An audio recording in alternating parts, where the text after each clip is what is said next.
That's Joanna Stern of the media company Newsbank Tech Bites.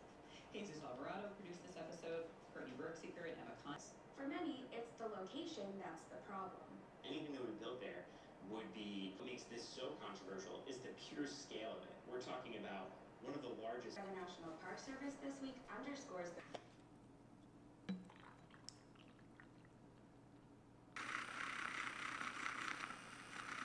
I have my second plasmapheresis treatment this morning, and it is especially important that I stay hydrated both before and after that session.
Just about to head over to my second plasmapheresis appointment, also known as plasma exchange therapy. If you want a more in-depth explanation and visual of what this is, my first appointment I think was about 4 weeks ago, and I did a video on that, so you can check that out. But I honestly was a little hesitant to do this appointment this week since I am just 7 days post-op from my oral surgery to remove the cyst.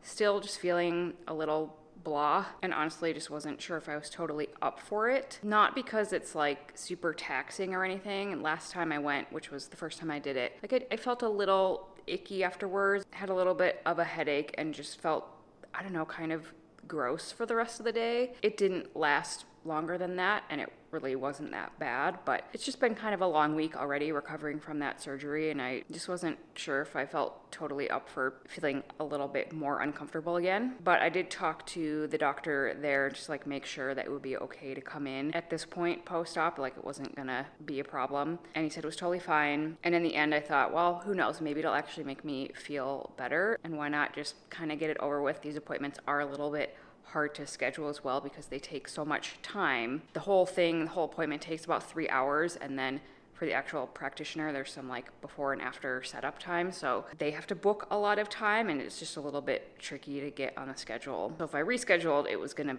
be a while, and at this point I just figured might as well go do it. Mainly my reason for doing this plasma exchange therapy is because it can be very effective for reducing levels of heavy metals, which has always been a big issue for me. And kind of the idea with it is that when you do it, it's pulling heavy metals out of your plasma, and then over the next couple of weeks, whatever heavy metals are still stored in your body start to get redistributed and start to circulate, and then you can go back in a few weeks, do another round of this plasmapheresis, and it will pull out more metals, and kind of repeat that for a little bit, and then either redo testing to see where those levels are at, or just kind of go by if you're feeling any different. So given that this is round 2 for me, I will be kind of curious to see if I notice anything afterwards or in the next couple of weeks. I wasn't really expecting to notice something the first time around necessarily, just because given how high my levels of heavy metals are, I figured it's going to take a little bit for that to maybe take effect or for me to notice anything happening. So we'll see how it goes today and over the next few days and weeks.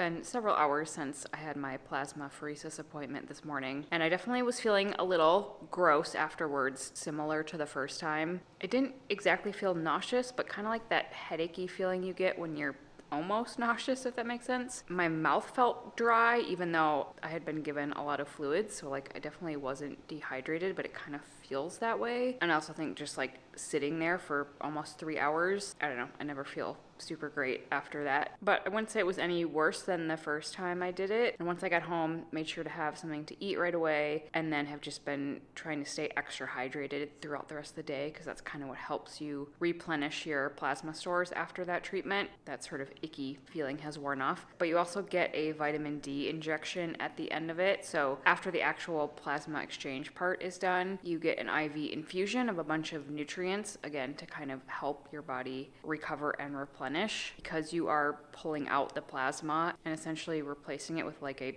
clean version. You also end up pulling out some nutrients. So you get an IV infusion to help give those nutrients back, and then you get an additional vitamin D injection. And for whatever reason, it makes my arm really sore. So that also kind of adds to the overall slight discomfort of it all. But I don't think it's going to last very long. I'm sure after a good night's sleep, I'll feel much better in the morning. The only other thing is that between the plasma exchange, the normal IV infusions that I do most weeks, and I did one earlier this week, and then also the IV that I had from my surgery last week, my veins are a little bit beat up. Like, it's nothing bad, it's not actually uncomfortable to me, but I have one that's got a little bit of a bruise, and just, you can tell that I've been poked a few times. So I might have to wear long sleeves for the next few days until those heal up a little bit.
I'm just heading into a fascial counterstrain physical therapy appointment. This will be the first time that I've done one of these sessions since I had the cyst surgery. I'm kind of curious to see what she finds or what she feels like needs to be worked on today. I'm guessing she'll spend some time kind of like around my head and neck and like lymph nodes in that area to kind of encourage things to keep moving and for the inflammation to continue moving its way out.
few hours later. I think I mentioned earlier that today is 10 days post-op from my oral surgery to remove the cyst that I had on kind of this side of my jaw sinus area, which means that I'm almost done taking antibiotics. Thankfully, the bad GI reaction I had to the first antibiotic I was taking, that all calmed down once I switched over to a different antibiotic. It took a couple of days, but things got much better and I've been tolerating this one pretty well. So I just have a few doses left, one tonight and then 2 more tomorrow, and then I'll be completely done. But what I also did was to add in probiotics while I am on the antibiotic, which usually that would kind of be like just a waste of probiotics because the antibiotic is essentially going to kill any of the good bacteria you're getting from the probiotic. But because I had such a bad reaction to the first antibiotic and was having a lot of GI issues from that, I had asked my doctor if there was anything I could do to kind of help, and it turns out that taking probiotic even while you're on antibiotic can sort of help mitigate some of the maybe negative side effects you might get from that. So she suggested that I try adding in 2 doses of the probiotic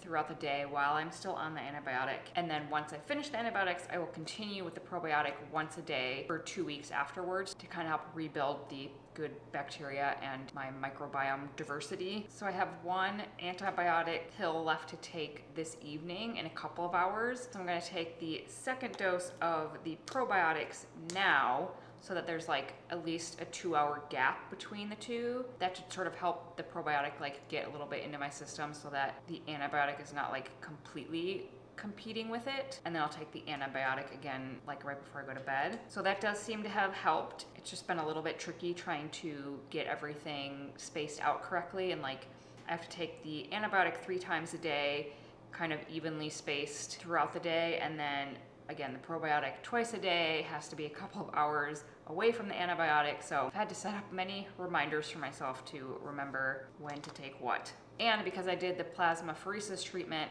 last Friday, there also are a couple of supplements that they have me take for the 10 days after that treatment to help with recovery and replenishing plasma stores. So I have this MitoCore supplement, which is basically just like a very high quality multivitamin. And then I'm supposed to increase my vitamin D dose to 10,000 IU per day for the 10 days following the plasmapheresis treatment. And then I'll go back to my normal dose, which is probably like 5,000 IU per day. And that, again, I think they found that increasing the vitamin D dose in particular and then doing some kind of full spectrum multivitamin supplement has really helped people feel better and recover faster from the plasma exchange therapy. So there's kind of a lot of things going on right now, supplements or medications that I wouldn't normally be taking that I've had to add in, but it's just a short-term situation.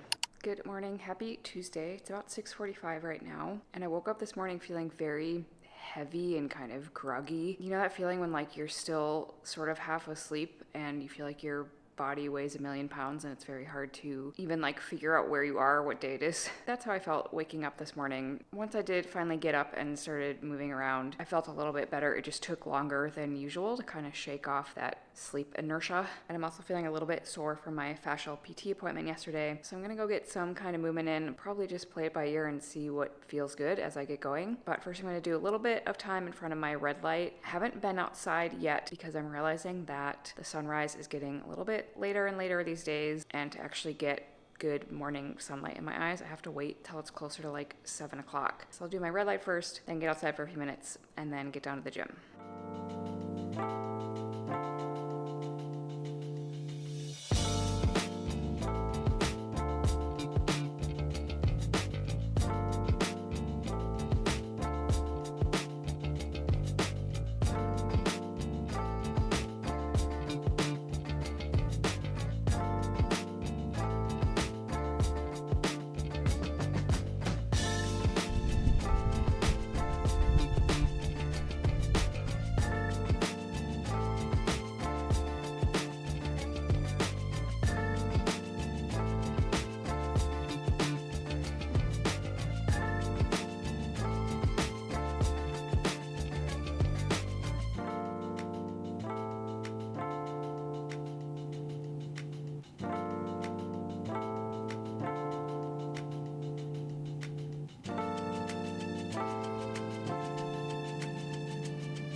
few random errands I have to do today.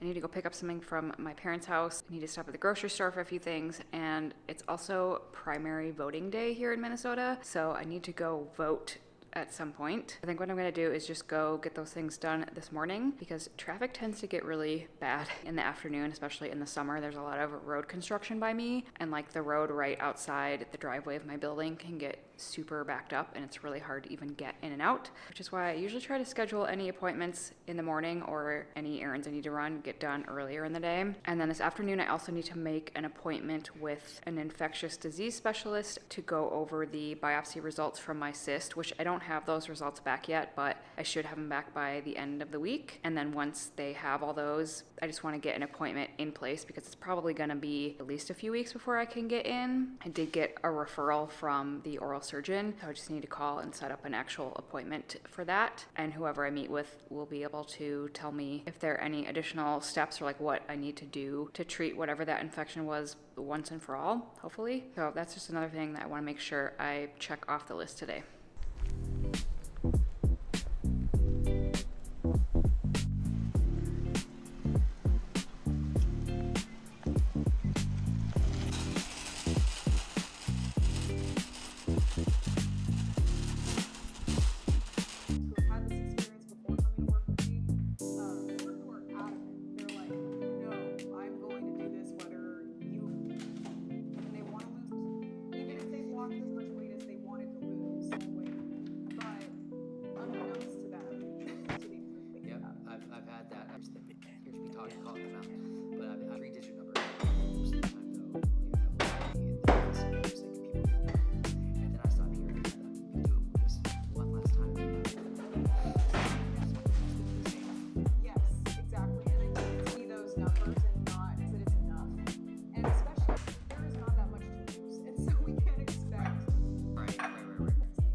It is later in the afternoon, and I'm not gonna lie, that groggy, like heavy body feeling has really stuck around all day. Sort of had a headache, and actually my surgery site has been kind of sore today as well, or a little more sore I think than it has been, which could be partly because I did have that fascial counterstrain appointment yesterday, and she worked a bit around, not like in directly on that area, but kind of in like the lymphatic drainage pathways around there. And I think potentially it could just be sort of draining, or the inflammation is probably just like getting to a new phase and like maybe moving down a bit. I'm definitely not worried about it, but it's just been a bit more uncomfortable today. And I feel like that always, when I have some kind of acute pain, I always feel a lot more tired. If nothing else, I feel like it's just kind of a mental drain to be trying to ignore or work around pain. Obviously, I could take something. I prefer to avoid pain medications whenever I can. So if this is just a one-day thing or it's a little more sore, I'm fine with tolerating that. And I'm pretty sure that if I get a good night's sleep tonight, a lot of what I'm feeling today will improve. So why I am now in the sauna, because I think that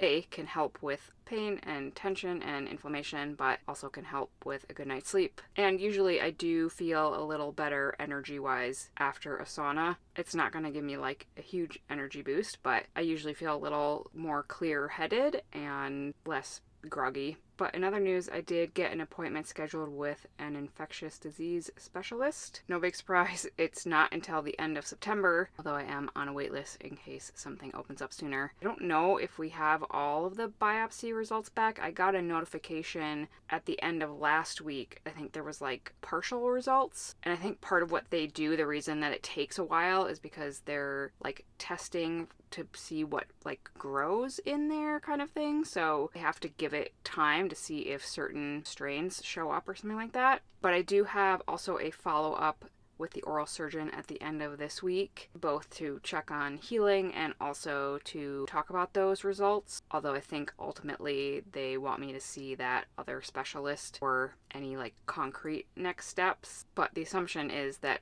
by my appointment on Friday, we will have all of those biopsy results and be able to go over them. And I'm guessing, I'm not sure, but I think potentially, depending on what those results show, they might be able to give me a pretty good idea of what the specialist is going to say, unless more stuff shows up where it's like more complicated than we think it's going to be based off of what they found when they did the surgery. I guess there's always unknowns, and those biopsy results could potentially show a lot of different things, so not going to make any real assumptions at this point, but at the very least should know more after that appointment at the end of this week.